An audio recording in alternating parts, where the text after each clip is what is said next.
Haleluya! Zita rangu ndinonzi Apostle Miracle Prince.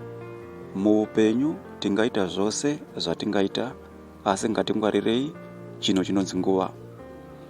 Nokuti nguva inotisiya, asi kuirikavha hatizogone. Saka nenguva shoma yatiinayo iyoyi, ngatiishandisei kuita zvakanaka, kwete kuishandisa kuita zvakaipa. Vazhinji vedu nguva tiri mairi, asi nguva yacho tiri kuishandisa kuita zvakaipa pane kuti tiite zvakanaka. Haleluya!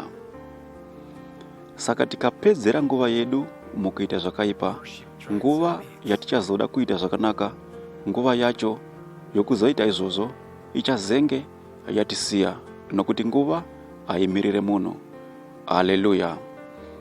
Tendera nguva ikudzidzise kuita zvakanaka muupenyu, kwete kuvenga kana kushora mumwe munhu mukati meupenyu hwako. Dzidza kubva mumatambudziko, uchitendera nguva kuti ipfuure nezvainofanira kupfuura nazvo. Haleluya!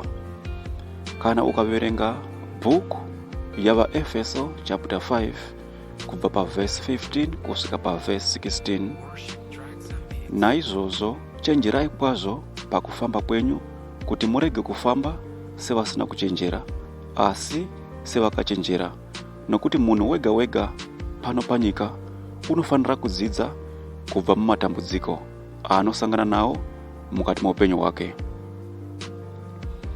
Saka muzuva ranhasi mashoko angu pauri ndeyekuti mungwarire nguva, nokuti mazuva ano atiri aipa. Vazhinji vedu vachapandukirana, hama nehama, shamwari neshamwari, nokuda pokuti mazuva enguva ino atiri aipa. Haleluya! Asi iwe dzidza kubva mumatambudziko uchiita zvakanaka, paunofanira kuti uvenge nguva yenyasha dzaukagamuchira dziri mushoko raMwari. Ngaikupushe kuregerera vose vanokutadzira uchiita zvakanaka. Haleluya! Ropafadzwa nezita raJesu. Once again, I'm Apostle Miracle Prince.